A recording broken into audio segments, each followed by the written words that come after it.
Queridos, queridas, bom dia! Essa palestra deve ir ao ar à noite, tá? Eu resolvi não fazer uma transmissão ao vivo porque eu não consegui fazer o anúncio e a chamada com antecipação para as pessoas que quisessem participar, mas isso não importa. Caso vocês tenham alguma dúvida, alguma curiosidade, é só me mandar uma mensagem em inbox ou pelo e-mail professoracatiadahora@gmail.com que eu responderei. Eu também devo colocar a parte escrita da palestra no meu blog. Também depois eu coloco o endereço do blog, tá? Bem, para quem ainda não me conhece, vou me apresentar novamente. Meu nome é Kátia da Hora, eu tenho formação em Educação Física e Fisioterapia e algumas especialidades em cada área, tá? E o tema de hoje para essa palestra que eu escolhi foi a drenagem postural. Não confundam com drenagem linfática. É claro que a drenagem postural, ela também vai promover a drenagem linfática, mas não do corpo inteiro, e sim de uma área específica da caixa torácica que ocupa a cavidade, chamada também torácica, que são os pulmões. Então, drenagem postural está relacionada diretamente ao aparelho respiratório.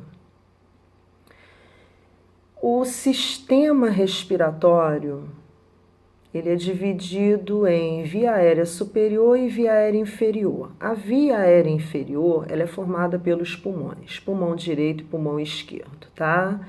Os pulmões, eles apresentam uma certa divergência anatômica, mas não muito funcional. A diferença mesmo é anatômica. Coisas como, por exemplo, lobos, que são as divisões ou as composições de cada pulmão. Por exemplo, o pulmão direito apresenta 3 lobos e o esquerdo apresentam 2 lobos apenas. Isso é explicado por conta da presença do coração. Na maioria dos indivíduos, o coração ele apresenta uma pequena e ligeira rotação para a esquerda e é necessário que o pulmão esquerdo faça um pequeno recuo para acomodar o coração. No nosso corpo, tudo é muito bem programado, tudo foi feito impecavelmente, tá? O Criador, ele não errou em nenhum ponto quando criou o ser humano e qualquer coisa que existe no mundo, tá? O fato é que, se tratando de drenagem postural, para que serve a drenagem postural? Em primeiro lugar, para incentivar a remoção do excesso de secreção acumulada nos pulmões, nas vias aéreas, principalmente a via aérea inferior, tá? Uma outra coisa que a drenagem vai promover e vai incentivar: a tosse, principalmente aquela tosse que não é eficaz, porque sabe-se que a tosse também é um dos mecanismos que o corpo encontra para eliminar excesso de secreção. Um outro dado também que consta na literatura é que a drenagem postural ela deve ser realizada quando o paciente ele está hipersecretivo, porém, durante o dia Isso tem que ser quantificado e muito bem observado e documentado, tá? Quando ele apresenta uma expectoração em torno de 25 a 30 ml por dia.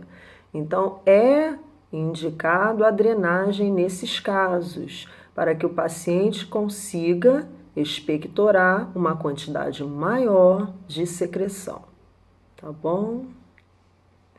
Mas antes de eu falar mais sobre a drenagem postural, meu objetivo nessa palestra é dar um enfoque, chamar a atenção de vocês e orientar de forma correta. Antes de desempenhar a drenagem postural, é necessário o conhecimento morfológico, anatômico, funcional dos pulmões e da árvore brônquica. Uma vez que essa árvore brônquica, ela vai invadir os pulmões de cada lado e vai continuar se ramificando até nas últimas ramificações dar no ducto alveolar ou se transformar num ducto alveolar para a formação dos sacos alveolares que são formados pelas unidades chamadas alvéolos. Porque a grande questão é que essa unidade funcional tem que estar apta para desempenhar o processo da respiração, que seria a difusão e a perfusão, tá? Bem, tanto o pulmão direito quanto o pulmão esquerdo vai apresentar a divisão em lobos, e cada lobo vai apresentar a sua segmentação. Por isso que a drenagem postural, ela tem como objetivo alcançar a terceira divisão segmentar, onde há aquela localização, aquele acúmulo de secreção, independente de ser pulmão direito ou esquerdo, independente de ser na área do ápice ou na região da base. O que os pesquisadores começaram a desenvolver lá no início do século XX? Pegaram as imagens de raio-x, radiografia de tórax, e começaram a fazer a divisão, um mapeamento desses segmentos dos pulmões. E aí, em paralelo, eles começaram a observar que poderia ser feito um posicionamento, uma inclinação, uma elevação dos membros inferiores, inclinação de cabeça, mudança de decúbito, para que cada área dessa pulmonar, cada área segmentar, pudesse ser viabilizada a drenagem com mais eficiência. E qual o período? Isso ainda é muito discutido até nos dias de hoje. A partir de 30 minutos. Tem autores que consideram a partir de 2 horas, de 2 a 4 horas. Qual é o correto? Não existe o correto. Existe o que é viável e aplicável, mediante cada indivíduo, porque somos seres semelhantes, mas cada ser humano possui a sua individualidade biológica. Nem sempre um protocolo que foi aceito, que foi avaliado, recebeu nota A.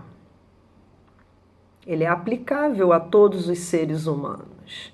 A gente tem uma série de parâmetros variáveis que vão interferir direta ou indiretamente nesse processo de reabilitação pulmonar. Nesse caso, drenagem postural, remoção do excesso de secreção.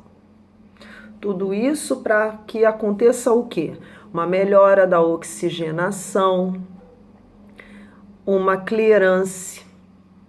A gente precisa manter essas vias aéreas permeáveis, que nada ali possa impedir ou obstruir a passagem do ar, e para que essa pessoa fique hemodinamicamente estável e ela tenha o seu processo de cura sem interferências.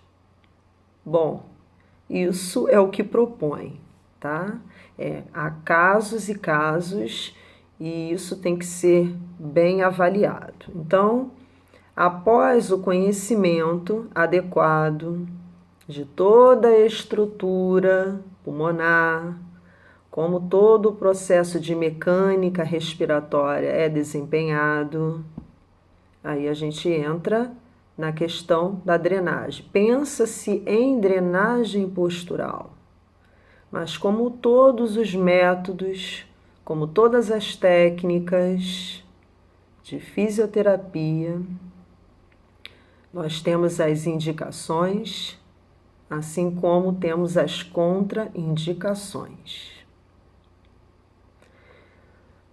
Como prescrever um método e técnica fisioterapêutica pensando na contraindicação, avaliando de forma correta o paciente, o cliente.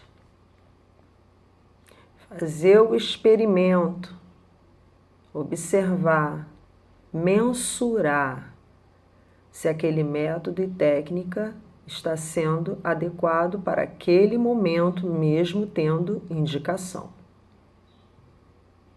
Então é importante, além disso, usar o bom senso, clareza de objetivo, conhecer bem o paciente e fazer um trabalho não só com amor e carinho, mas você ter aquele olhar de humanização e não ter pressa, porque a pressa é a inimiga da perfeição e do tempo. Não adianta ter pressa. Drenagem postural, como qualquer outro método e técnica na nossa área, não podemos ter pressa, tá? Então, veja bem, começou-se a fazer essa comparação, essa associação de todo o padrão morfológico do pulmão com a ramificação brônquica até chegar no nível dos alvéolos, que a olhos nu não conseguimos observar, e através de uma boa avaliação. Uma boa inspeção, palpação, ausculta principalmente e percussão, tá?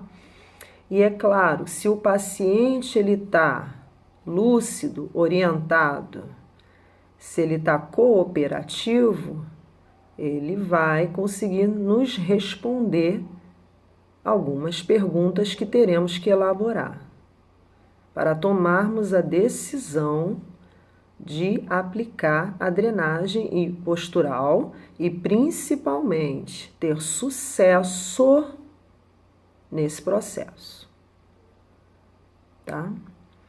Com relação à proposta da drenagem postural, a gente já entende agora que é para remoção de secreção, excesso. Quando o paciente está com dificuldade de expectorar e ele tem um acúmulo de secreção. Melhorar a troca gasosa. Permitir que esse paciente não entre em esforço respiratório, ou seja, dar conforto a esse paciente. Tornar uma tosse que aparentemente está ineficaz como uma tosse eficaz, para que auxilie esse processo de expulsão da secreção. Mas temos um seguinte, uma coisa que chama muita atenção são as contraindicações que eu já tinha falado anteriormente. Existem diversas contraindicações para a questão da drenagem postural. Eu vou citar algumas. No texto que eu vou colocar no blog, eu vou colocar todas, tá? Por exemplo, um infarto agudo do miocárdio, recente. O paciente ainda não foi bem avaliado pelo médico responsável. Ainda está em processo de iniciativa de administração medicamentosa. Por questão de prudência, não vamos colocar esse paciente em drenagem postural. Um outro exemplo, hipertensão intracraniana. É proibido, é contraindicação absoluta fazer elevação, tanto de cabeça quanto de membros inferiores. Cirurgias neurológicas. Um fator que é muito comum de nós encontrarmos nos pacientes críticos, e a gente não se atenta a isso, distensão abdominal. Independente de estar com essa parede abdominal dolorosa ou não, tá com o abdômen distendido, não vamos colocar esse paciente em posição de drenagem, principalmente em posição prona ou decúbito ventral, tá? Um outro fator de contraindicação, trauma de face, cirurgia ocular, embolia pulmonar, insuficiência cardíaca congestiva. Tudo bem? Então, precisamos ter certos cuidados. Me lembro também de uma fístula tráqueo-esofágica. Temos que tomar cuidado nesses casos, tá? E aí, nesse momento, a gente vai ali acompanhando o paciente. À medida que ele vai ficando hemodinamicamente estável, com o controle dessas disfunções, a gente pode tentar fazer as testagens, mas não é colocar o paciente na posição de drenagem postural e ir para o outro leito ou para o outro setor atender o outro paciente. Não, não podemos fazer isso. Temos que ficar acompanhando aquele paciente ali o tempo inteiro, tá? Bem, com relação ao tipo e a posição de drenagem postural, vai depender do segmento do pulmão que está acometido. E aí você tem vários posicionamentos ou variações, melhor dizendo, desses posicionamentos, tá? O importante é, se não der para fazer a drenagem postural como a literatura descreve e orienta, pelo menos a mudança de decúbito a cada 2 horas, se não puder trocar de hora em hora. Por isso que essa palestra, ela não é só para aqueles profissionais da fisioterapia que atuam diretamente com pacientes com disfunção cardiopulmonar, crítico ou não. Independente de estarem numa unidade hospitalar, de estarem em domicílio ou num ambulatório ou numa clínica ou consultório. Tá? O processo de drenagem postural, ele também vai evitar o aparecimento, o desenvolvimento de microatelectasias. E um dos estudos iniciais foi para o processo de bronquiectasia, para evitar que esse paciente tivesse uma evolução clínica e uma obstrução completa da parede brônquica, tá? Então, a drenagem postural, ela vai entrar como um processo preventivo. Sabemos que nós temos nível primário, secundário e terciário de prevenção. Eu vejo muitos colegas que falam e pensam que prevenção é só o fato de não deixar o processo patológico instalar e evoluir. Não, prevenção temos o nível primário, secundário e terciário também. No outro momento eu vou falar sobre os níveis de prevenção, tá? Eu só estou dando aqui uma citação. Eu estou fazendo um chamamento para que vocês prestem mais atenção. E é claro que é importante essa orientação também para o próprio cliente, paciente, familiar, amigo, pessoa que conhece alguém que sofre frequentemente de alterações no aparelho respiratório. Aquela pessoa que está sempre gripada, que desenvolve pneumonia, pelo menos uma pneumonia por ano. É uma pessoa que está sempre formando secreção, está sempre congestionada e aí acaba desenvolvendo ou tem uma sinusite infecciosa ou não associada.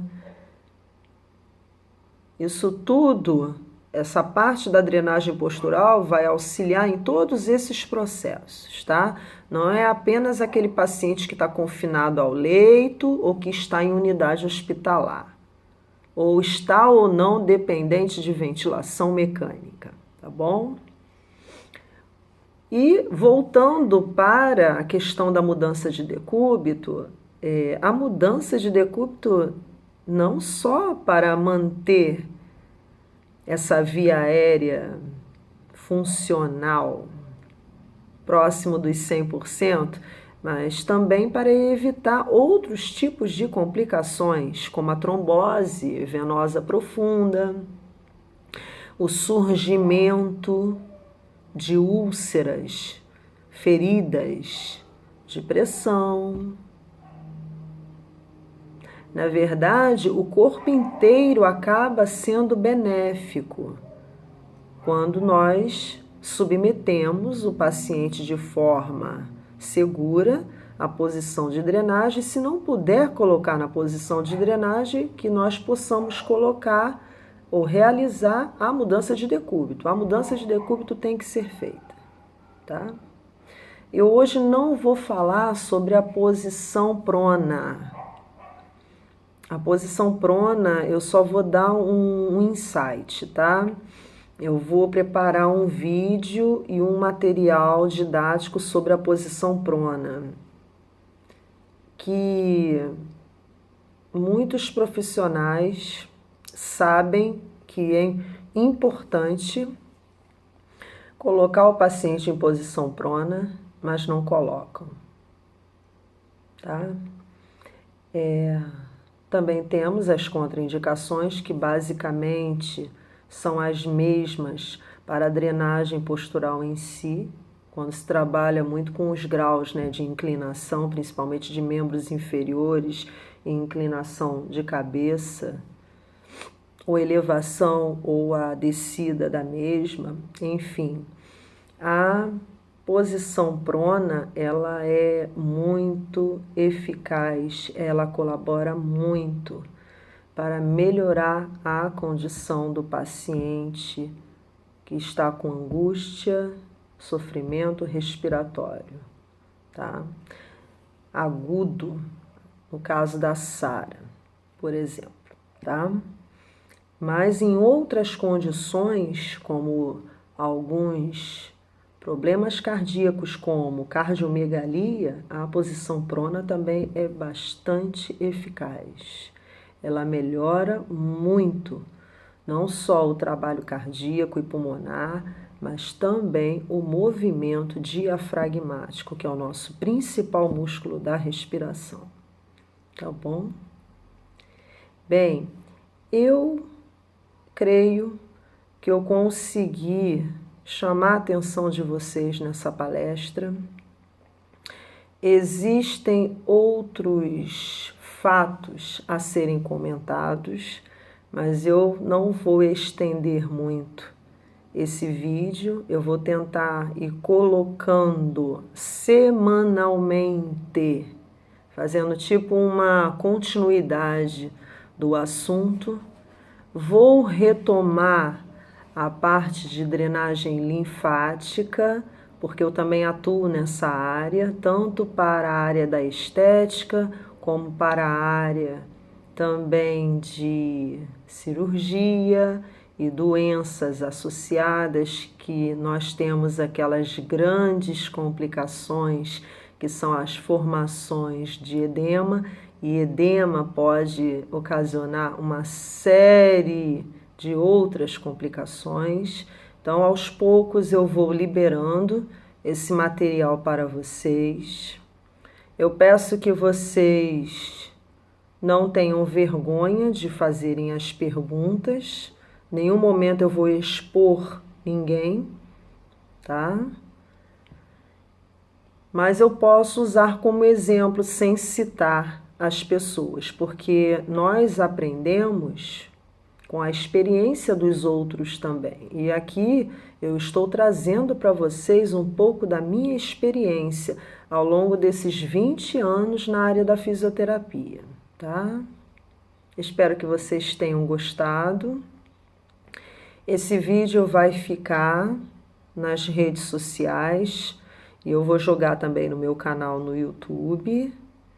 E depois, quando eu terminar a parte escrita, eu não sei se eu vou configurar para um e-book, mas eu devo botar em documentos de PDF, tá? Aí eu coloco o link direitinho para vocês acessarem e fazerem o download, tá bom? Tenham um excelente dia, uma excelente noite. Até o nosso próximo encontro, se Deus permitir. Excelente noite a todos.